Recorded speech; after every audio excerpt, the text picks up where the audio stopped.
Hi folks, this is all the fruit, and today in this beautiful countryside in the heart of Borneo, one of the biggest jungle areas in the world, which has unfortunately been already partially locked, I am looking for the red durian. And unlike the blue durian I was chasing yesterday, the red durian is not just slightly bluish, no, it's bright red. Yeah, yesterday I managed to find the blue durian trees in the coastal lowlands of Sarawak here in Borneo. I got a lot of sunburn and mosquito bites, and of course there were no fruits on them, but I found the trees. And today the whole hunt started out very, how shall I say, unrewarding. I was supposed to get up at 6:30 and wait for some people to bring the kids to school and me to the durian. But guess who was not there at 6:30? They all slept. Then I went back into my homestay. Since my host saw me outside already, they thought I had left and locked the homestay. So I had almost to knock down the door and yell a lot until they let me out. Now everybody is making jokes about the crazy white man who is yelling like crazy and breaking down the homestay. Well, then of course it turned out the kid is not going to school, but they can bring me down to the river for a price, where the local people can drive me by boat to the durian for a price. And yeah, the prices kept going down, but still, since I don't like so much that type of bargaining, and since I can smell the red durian from hundreds of meters away, I think I'm taking my chances with going to look for it on my own. Well, it seems no hitchhiking on this road. As you can see, today not a single car has passed this road. Yeah, no traces at all. So I guess it's 7 kilometers down to the village, and then an unknown additional distance to the red durian groves. Let's see how it turns out. Rain clouds are gathering. Road is getting worse ahead. So always check out the limited opportunities to hide from the rain. If there is one hut per 1 or 2 kilometers, better know exactly where those huts are. What about the fruit season? Well, first here it's landslide season. This goes down like 40-50 meters. Well, fruits. Beautiful jungle. Quite undisturbed in some areas, too steep for logging, but no visible fruits. How was it, folks? It's not about the durian, but about the friends we make on the way. Guess I already made a couple friends today by not paying them. Beautiful roadside orchids here, by the way.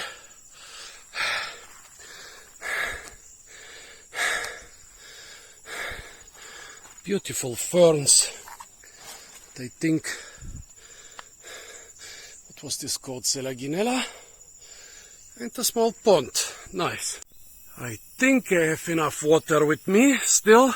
It's no mistake to use the jungle sources of water. Valdo in the central Kalimantan Dayak taught me how to use water from pitcha plants. However, not the open ones, because in here I can see a tasty little fly. This one is almost close, but not quite.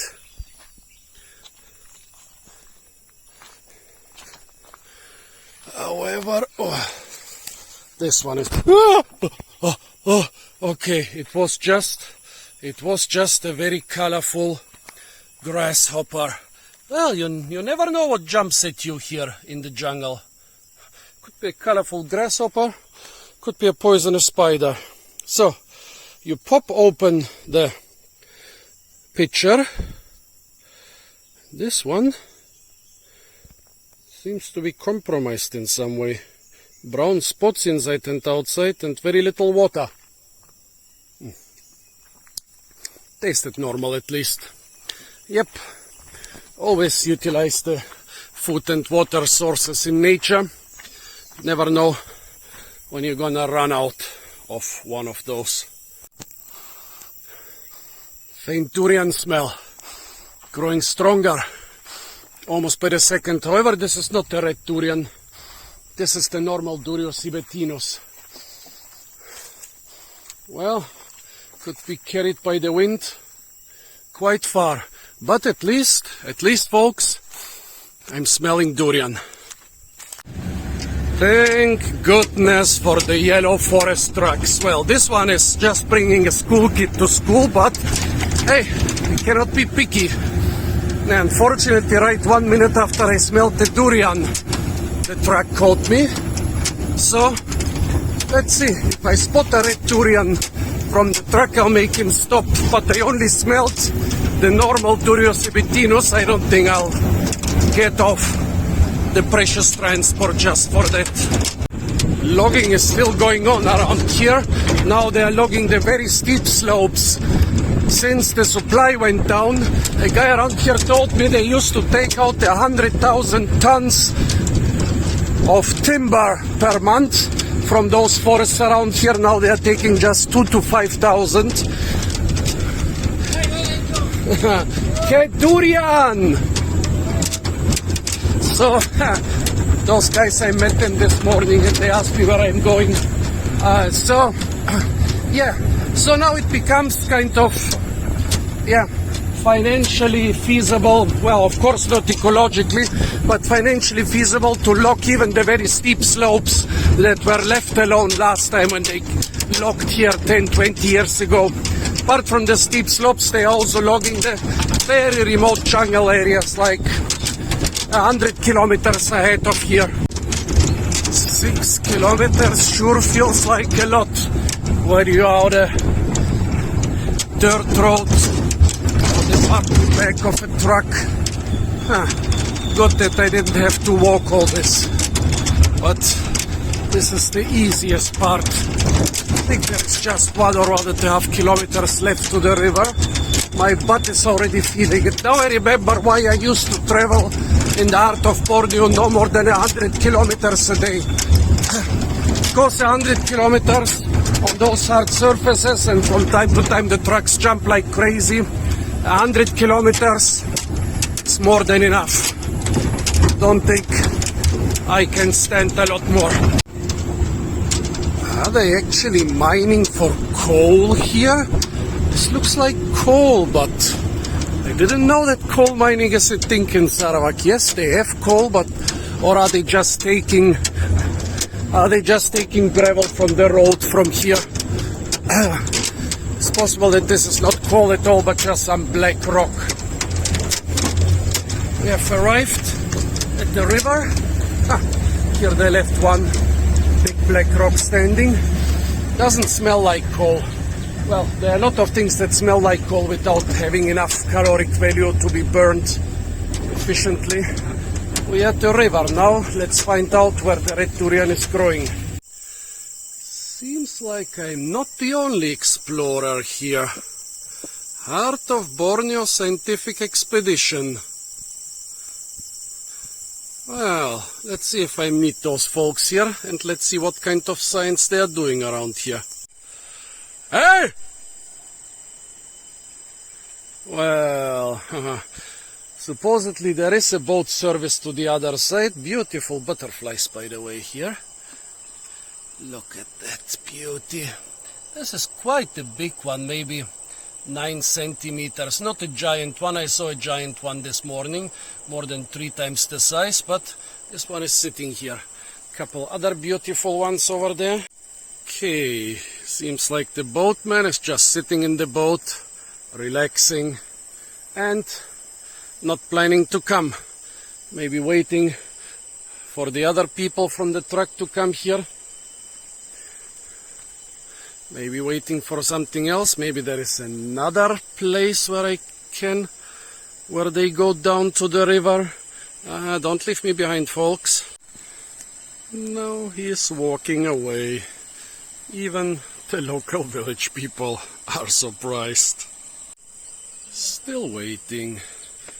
And the people in the boats, how many of them are there? I can see one clearly.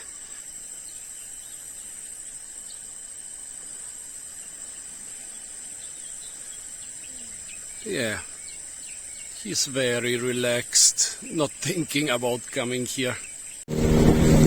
So the guy who was waiting was actually not the boatman, but he took his motorbike and got the boatman, so now we are crossing the river. When I'm alone with the boatman, I will start asking him about the red durian. Guess what, folks? The guy agreed to bring me there, but he said, Dian mera finish, which means the red monkey fruit is over. I told him I at least want to see the trees, and then I will at least know where they are, how many they are, what species they are. Maybe there are also other wild durians there. Let's see. He agreed for a very reasonable price, so I guess that the trees will be nearby. It's still a lot more than he can make with just getting people over the river. So, since he was quite happy when I told him 20 ringgit, I think that in his opinion that's more than enough for the probably short trip. Oh, what is this? What is this? Some lepisantes. Okay, so it might not really be the fruit season here, but there are some fruits. Some lepisantes I'm not familiar with. Here this syzygium, which I always only find in flower. The river is very high, very wide here. In long sun it's already much smaller. Oh, look at that, the bambagan. The biggest jungle mango. Well, here near the houses it's probably a cultivar, because the wild jungle ones are usually not too big. Beautiful. Oh, rambutan. Okay, we might not be really on top of the fruit season, but there are some fruits. Good, good. Why is this tree in the water shaking violently? I thought there were monkeys or somewhere on it, but no, it's just the current which makes it shake like crazy. This syzygium is incredibly common around here. Let's see if we find also this small fruited vilukbaya, which was very common along the Rajang River, but along the Baram, I haven't seen it too much. Some wild jungle mango in flower over there. Getting a good distance already, well over a kilometer. Look at those beautiful, I think those are orchids, thousands of orchids hanging down from this tree.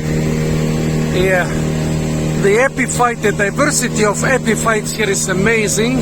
And near a river where the trees are lower, it's one of the easiest places to study them. Lots and lots of orchids, but most of the epiphytic orchids are not in flower right now. Seems almost like he's aiming for this little house there. Or is he just going so close to the bank to avoid the swift currents? Yeah, I mean, we have pretty high, the river is pretty high, so yeah, going upriver can be kind of an effort for the boat's engine. Lots of beautiful butterflies on those flowers, but I think I was too late, you didn't see them very well. Big collection of beautiful big butterflies. Looks to be some now he's aiming towards the mouth of this little creek. So it seems we have arrived. There are big durian trees around us, but I don't smell anything. The red durian has a very distinct smell of medicine, and I do not smell it. Looks to be some ancestral fruit forest. Beautiful ground orchids. Look at those flowers. Here they've harvested palm roots, important food in the deep jungle. This is some red snake fruit. He's already ahead. Saw some big jungle mango tree here, but no fruit on the ground. Let's see where he leads me. Here is the red snake fruit. Species with a lot of fruit, but those here are not good. No, there is something wrong with those. Terima kasih Bapak. Ini durian merah, dian merah. Okay, he brought me to the tree. Yeah, looks like it. Buttresses, reddish stem. Yeah, definitely a durian tree. But cannot see a single fruit and I cannot smell a single fruit. Here an old bambagan mango tree, but no fruits on it. Well, there was one in the village with fruits. Beautiful jungle. The durian tree, as you can see, it's very close to the river. And the problem with durians is not only the fruit are valuable, very often the timber is much more valuable. So it seems here the loggers reached some agreement with the village people. It would have been so easy. Cut this down, let it drop into the river, make a raft of 50 or such trees down somewhere and then bring it to the sawmill. But despite it growing right on the river bank and being able to fall directly into the river, they left it in order not to risk a conflict with the local people. Guess the local people figured out getting a few ringgit once for the tree is not as good as having fruits every year. Here the other bambagan tree which I saw from the boat. As you can see, the ground is full of leaves because this tree, despite being a mango species, here it is actually semi-deciduous. You can see there are still some of the old leaves on this tree, but the young leaves are already coming. So this jungle mango is maybe the craziest of them all. The biggest, the smelliest, the brownest, the most dangerous one. Yeah, it's a close relative of the poison ivy. And also the semi-deciduous one. For our way back, we are more in the center of the river. Of course, now we are using the current. More than twice as fast as going up, the wind in our faces. I'm not mad that we did not find the fruit. Would have been nicer if we found the huge fruit forest full of the rarest durians, all in season, but that happens from time to time. From time to time it just does not happen. Well, check out my durian videos on the beautiful fruit forests which were in season and full of rare durians. I also have a couple videos on the red durian, so don't be disappointed. There are still many more villages ahead, and a lot of them I know do have trees of the wonderful, tasty red durian. Now look at that. Nice little fountain inside the boat. Well, don't worry folks, I've been on this river on boats which were half full of water. One person was rowing, one person was using a bucket to scoop them out, and we still arrive wherever we wanted. This small leak here is not gonna stop us, especially since we are already at the village. And now I'm stuck in the village. It takes a very special kind of person to go up the steep mountain on this mud road in the torrential rain. Ooh, that's gonna be fun.